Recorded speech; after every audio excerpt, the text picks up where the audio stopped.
ನಮ್ಮ ಕಾಯಿಲೆಗಳನ್ನ ನಾವೇ ಆಹ್ವಾನ ಮಾಡ್ಕೋತಾ ಇದೀವಿ.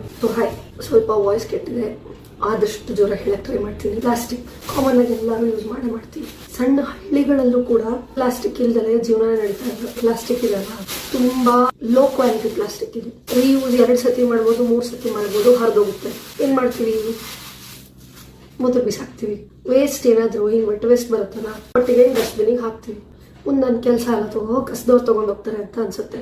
Vet waste dry waste mix ಆಯ್ತು ಅಂತಂದ್ರೆ ಇದನ್ನ ರೀಸೈಕಲ್ ಮಾಡಕ್ಕಾಗಲ್ಲ, ರೀಯೂಸು ಮಾಡಕ್ಕಾಗಲ್ಲ, ಇದನ್ನ ಗೊಬ್ಬರನೂ ಮಾಡಕ್ಕಾಗಲ್ಲ, ಕೊಳೆಯಕ್ ಹಾಕಕ್ಕೂ ಆಗಲ್ಲ. ಇದೆರಡು ಮಿಕ್ಸ್ ಆಯ್ತು ಅಂದ್ರೆ ಭೂಮಿಗೆ ಭಾರ ಮಾಡಿದ್ರೆ ಏನಾಗುತ್ತೆ ಗೊತ್ತಾ? ಇದರಲ್ಲಿ ಇರುವಂತಹ petrol, it is made out of petroleum products. ಇದು ಆ ಬೈ ಪ್ರಾಡಕ್ಟ್ಸ್ ನ ವಾಪಸ್ ಭೂಮಿಗೆ ಕಳಿಸುತ್ತೆ. ಅದು ಭೂಮಿ ಒಳಗೆ ಹಿಂಗಿ ಬೇಡಾಗಿರುವಂತಹ ಒಂದು ಅಂಶಗಳು ನಮ್ಮ ನೀರಿಂದ ನಮಗೆ ವಾಪಸ್ ಬರುತ್ತೆ. ಈ ಥರದ್ದು ಬಹಳ ಕಾಮನ್ ಆಗೋಗುತ್ತೆ. ಇದನ್ನ ಸಪರೇಟ್ ಆಗಿ ಒಂದ್ ಕಡೆ ಒಣಗಿಸಿ ಕವರ್ ಹಾಕೋತಾ ಹೋಗ್ರಿ. ಅಷ್ಟು ಒಟ್ಟಿಗೆ ಕಲೆಕ್ಟ್ ಆದಾಗ ಸಪರೇಟ್ ಆಗಿ ಕೊಡಿ ಅವ್ರು ಕಸದವ್ರಿಗೆ. ಇದು ಒಂದು ರೂಲ್ ಫಾಲೋ ಮಾಡೋದು ಕಷ್ಟನಾ?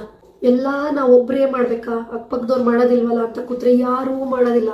ನೀವು ಮಾಡ್ರಿ, ನಿಮ್ ಮಕ್ಳಿಗೆ ಮಾಡಕ್ ಹೇಳ್ರಿ, ನಿಮ್ಮ ಅಪ್ಪ ಅಮ್ಮಗ್ ಮಾಡಕ್ ಹೇಳ್ರಿ, ನಿಮ್ ಅಕ್ಕ ಪಕ್ಕದಲ್ಲಿರೋ ಒಬ್ರ ಮನೆಗೆ ಹೇಳ್ರಿ, ಮಾಡ್ರಿ. ನಿಮಗೋಸ್ಕರ, ನಿಮ್ ಮಕ್ಳಿಗೋಸ್ಕರ, ನಿಮ್ ಫ್ಯೂಚರಿಗೋಸ್ಕರ ಮಾಡೋದ್ ಕಷ್ಟನಾ? ಇಷ್ಟು ಇದನ್ನ ಸಪರೇಟ್ ಮಾಡಿ ಹಾಕೋದು ಕಷ್ಟನಾ? ಹಸು, ದನ, ಕರು, ಎಮ್ಮೆ ಬಂದ್ರೆ ಹಾಕ್ರಿ ತಿನ್ನಕ್ಕೆ. ಇಲ್ಲ, ಎಲ್ಲಾದ್ರೂ ಒಂದ್ ಕಡೆ ಗುಂಡಿ ತೆಗೆದು ಮುಚ್ಚ ಹಾಕ್ರಿ. ಅದು ಸಾಧ್ಯ ಇಲ್ಲ, ಅಷ್ಟು ಎಫರ್ಟ್ಸ್ ಹಾಕಕ್ ಸಾಧ್ಯ ಇಲ್ಲ. ಒಂದು ವೇಸ್ಟ್ ಬಕೆಟ್, ಪ್ಲಾಸ್ಟಿಕ್ ಬಕೆಟ್ ಇಡ್ರಿ, ಅದ್ರೊಳಗೆ ಇದನ್ನ ಹಾಕ್ರಿ. ತಾನೇ ಕೊಳೆಯಕ್ ಸ್ಟಾರ್ಟ್. ಮನೇಲಿ ಏನ್ ಡೈಲಿ ವೇಸ್ಟ್ ಬರುತ್ತೋ ತುಂಬುತ್ತಾ ಹೋಗ್ರಿ. ಮನೇಲಿ ವೇಸ್ಟ್ ಪೇಪರ್ ಅದ್ರೊಳಗೆ ಹಾಕ್ರಿ. ಕಾರ್ಡ್ ಬೋರ್ಡ್ ಡೆಲಿವರಿ ಅಂತೂ ಬಂದೇ ಬರ್ತಾವ ಮನೆಗೆ. ಫ್ಲಿಪ್ಕಾರ್ಟ್, ಅಮೆಝಾನ್ ಡೆಲಿವರಿ ಬಂದಿದ್ ಕಾರ್ಡ್ ಬೋರ್ಡ್ ಮುರಿರಿ, ಅದ್ರೊಳಗೆ ಹಾಕ್ರಿ, ಮುಚ್ಚ್ರಿ. That's it. Wet waste and dry waste separate ಮಾಡೋದನ್ನ ಹೊಯ್ಕೊಂಡು ಸಾಕ ಹೋಗಿದ್ದಾರೆ ಮುನ್ಸಿಪಾಲಿಟಿ ಅವರು. ಅಷ್ಟು ಇಲ್ಲಿಟ್ರೇಟ್ಸಾ ನೀವು? ಇಂಜಿನಿಯರಿಂಗು ಡಾಕ್ಟರ್ ಮಾಡಿದ್ರೆ ನಿಮಗೆ ಅರ್ಥ ಆಗೋದಿಲ್ವಾ? ಯೋಚನೆ ಮಾಡಿ. ಇಲ್ಲಿಟ್ರೇಟ್ಸ್ ಅಂತೂ ಅಲ್ಲ, ಅನ್ಎಜುಕೇಟೆಡ್ ಅಂತೂ ಅಲ್ಲ. ಅದ್ರ ಮೇಲೆ ಏನ್ ಹೇಳಿ?